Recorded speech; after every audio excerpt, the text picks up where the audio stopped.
സർവത്ര ഗോവിന്ദനാമസങ്കീർത്തനം. ഗോവിന്ദ ഗോവിന്ദ. ദശകം 86. സാൽവാദിവധവും മഹാഭാരത യുദ്ധവും. സാൽവോ ഭൈഷ്മീ വിവാഹേ യദുബലവിജിതചന്ദ്രചൂടാദ്വിമാനം ബിന്ധൻ സൗഭൗ സവായി ത്വയി വസതി ഗുരൂൻ ത്വത്പുരീം അഭ്യഭാക്ഷീത്. പ്രദ്യുമ്നസ്തം നിരുന്ദൻ നിഖില യദുപടൈഃ ന്യഗ്രസീദ് ഉഗ്രവീര്യം തസ്യ അമാത്യം ദ്യുമന്തം വ്യജനി ച സമരഃ സപ്തവിംശത്യഹാന്തഃ. താവത്ത്വം രാമശാലീ ത്വരിതമുപഗതഃ ഖണ്ഡിതപ്രായസൈന്യം സൗഭേഷം തം നിരുന്ധ്യ സ ച കില ഗദയാ ശാർഗം അഭ്രംശയത്തെ. മായാതാദം വ്യഹിംസീത് അഭിതവ പുരതഃ തത്ത്വയാഭിക്ഷണാർത്ഥം നാജ്ഞായീത്യാഹുരേക തദിദം അവമദം വ്യാസ ഏവ ന്യഷേദീത്.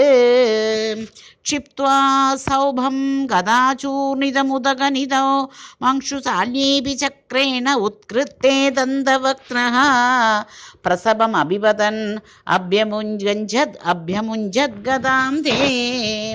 കൗമോദക്യാഹതോസൗ അപി സുഹൃതനിധിഃ ചൈദ്യവത് പ്രാപത് ഐക്യം സർവേഷാമേഷ പൂർവം ത്വയി ധൃതമനസാം മോക്ഷണാർത്ഥോവതാരഃ.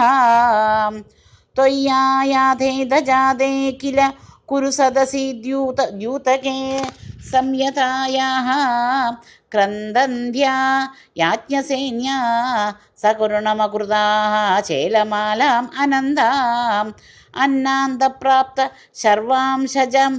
സർവാംശജമുനിചകിത സ്രൗവതീ ചിന്തിതോദ പ്രാപ്തശാഖാനം അശ്നൻ മുനിഗണമകൃതാഃ തൃപ്തിമന്ദം വനാന്തേ. യുദ്ധോദ്യോഗേധമന്ത്രേ മിളതി സതി വൃതഃ ഫൽഗുണേന ത്വമേകഃ കൗരവ്യേ ദത്തസൈന്യഃ കലിപുരമഗമോ ദ്യൂതകൃത്പാണ്ഡവാർത്ഥം. ഭീഷ്മദ്രോണാദിമാന്യേ തവ ഖലു വചനേ ധിക്ൃതേ കൗരവേണ വ്യാവൃണ്വൻ വിശ്വരൂപം മുനി സദസി പുരും ക്ഷോഭയിത്വാ ഗതോ ഭൂഃ. ജിഷ്ണോ ത്വം കൃഷ്ണസൂത ഖലു സമരമുഖേ ബന്ധുഘാതേ ദയാലും ഖിന്നം തം വീക്ഷ്യ വീരം കിമിദമയി സഖേ നിത്യ ഏകോയം ആത്മാ. കോ വധ്യ കോത്ര ഹന്ത തദിഹ ബദബിയം പ്രോസ്യ മയ്യർപ്പിതാത്മാ ധർമ്മം യുദ്ധ്യം ചരേതി പ്രകൃതി അനയഥാ ദർശയൻ വിശ്വരൂപം. ഭക്തോ തം സേദ ഭീഷ്മേ തവ ധരണിഭരക്ഷേപകൃത്യൈകസക്തേ നിത്യം നിത്യം വിവിന്ദ്യത് അവനിവൃതയുധം പ്രാപ്തസാദേ ച പാർത്ഥേ. നിശസ്ത്രത്വത്പ്രതിജ്ഞാം വിജഹതരിവരം ധാരയൻ ക്രോധശാലീവ ആധാവൻ പ്രാഞ്ജലിം തം നതശിരസമധോ വീക്ഷ്യ മോദാത് അപാഘാഃ. യുദ്ധേ ദ്രോണസ്യ ഹസ്തി സ്ഥിരരണ ഭഗദത്തേരിതം വൈഷ്ണവാസ്ത്രം വക്ഷസ്യാദത്തചക്രസ്ഥഗിതരവിമഃ പ്രാർത്ഥയത് സിന്ധുരാജം.